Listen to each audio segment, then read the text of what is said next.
Hey, what's up guys? My name is Tom Spark. Welcome back to another video. Today I'm going to be talking about 5 of the biggest common regrets that people have when they buy a VPN service. Hey guys, just a reminder to check out VPNtierlist.com. If you want to help support the channel, I recommend visiting my website using Brave. It's a great browser for privacy advocates. And if you guys visit VPNtierlist.com by downloading Brave and using it by going to brave.com/Tom352, you can help support the channel. So once you have Brave installed and ready to go, you can check out VPNtierlist.com. It's a collection of all my ratings on the channel, and you're going to find lots of helpful information here on how to choose a VPN. Anyways, back to the video. So guys, number 1, the first regret that people have is they bought a long-term subscription to some VPN provider. Sometimes this is as bad as buying a unlimited subscription to a VPN provider. Maybe someone paid $200 and after a month or two, they don't like the VPN service anymore. But after 30 days, they can't get a refund on that product anymore. So talk about regrets, right? Not only that though, sometimes people will buy a 3-year subscription to something like NordVPN. That's around 120 bucks. After 2 months, at 60 days, it's past the 30-day refund policy. They can't get a refund anymore, and I've seen a lot of people comment on my channel talking about how they wish they could get a refund for this service they don't like anymore. That's unfortunately a lot of the way that these subscription companies work. They lure you into subscribing longer to get a better deal, because the 1-month price is not as affordable for that long-term commitment. But the problem is that you can't get a refund, and a lot of people have regret. Number 2 is that a common regret that people have with VPN providers, probably not as common as regretting buying long-term subscriptions, is when a VPN provider itself gets sold out or bought by another company. This has actually happened a lot last year with private internet access being bought out by Cape, which is a company that owns CyberGhost. A lot of people don't like Cape because it kind of has a weird kind of history where it was kind of like a advertising company that kind of pivoted into more of a cybersecurity company. So people don't really like that too much. Not only that, but there's been other cases of J2 Global, the huge conglomerate, media conglomerate behind stuff like IGN, PC Mag, Speedtest.net. These kind of overall conglomerate, the company that owns these companies called J2 Global, it bought IPVanish, Encrypt.me, Strong VPN, all these kind of VPNs. So these VPNs got bought out by J2 Global and got transitioned from the other company.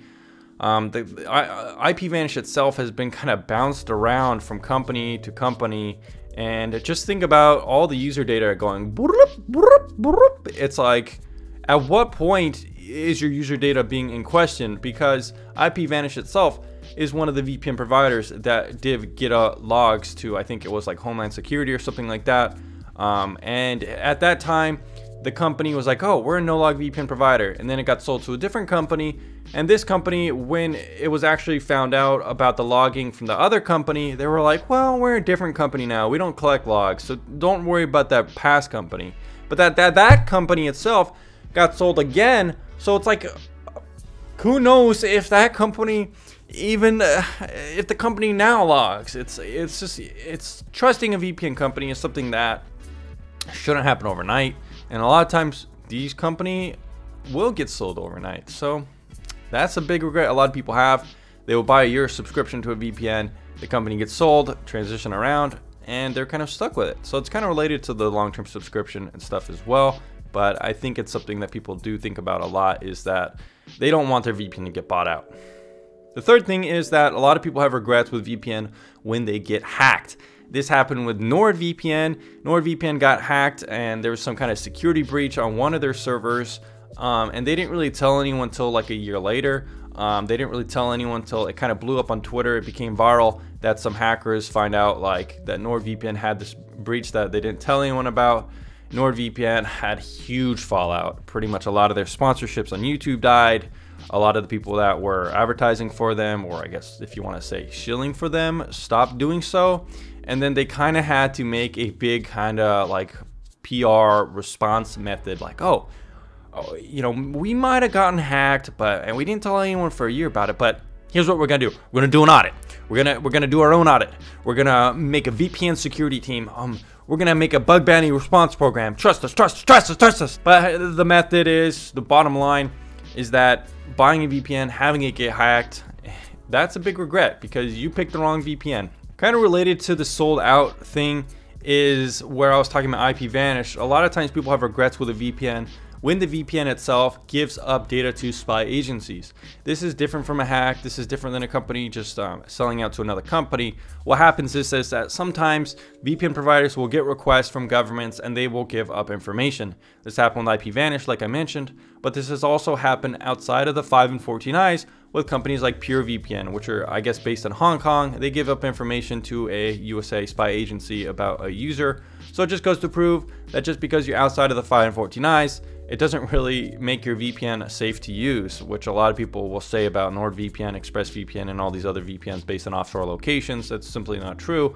But the fact of the matter is, when you're using a VPN and it gives up logs or something like that to a spy agency, it does kind of come into question, how can you trust the VPN? Do they have credibility or not? Fortunately, my top rated VPNs have never done that, so you don't have to worry about that. The last thing that people have regrets with is buying a VPN that probably doesn't have streaming compatibility, or just more in general, buying a VPN that doesn't do what they want. Not all VPNs are created equal. Not all VPNs have the same features. Most VPNs at the end of the day will encrypt your traffic, anonymize your IP, and make you more kind of anonymous, or at least pseudo-anonymous on the internet by hiding your IP and stuff like that, hiding your traffic from your ISP. But not every VPN will unblock geo restrictions the same way.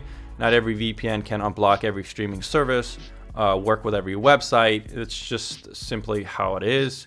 Now, if you want to see which VPNs do work with every streaming service, I have a handy dandy kind of tier ranking or category column that shows the complete compatibility with every single VPN pretty much out there on VPN tier list comparison table. I've also made several videos about the top 2 VPNs for streaming on the channel, and I've made videos on guides on how to do that and stuff like that, namely TorGuard with its streaming bundle with promo code Netflix, and ExpressVPN are probably my 2 recommended options for streaming VPNs. Anyways, guys, those are some of the biggest regrets I think people have with VPN, and just kind of my thoughts on it. Let me know down in the comments down below if you have any regrets when buying a VPN or regrets just about VPN in general, and I'll see you again on the next video very soon.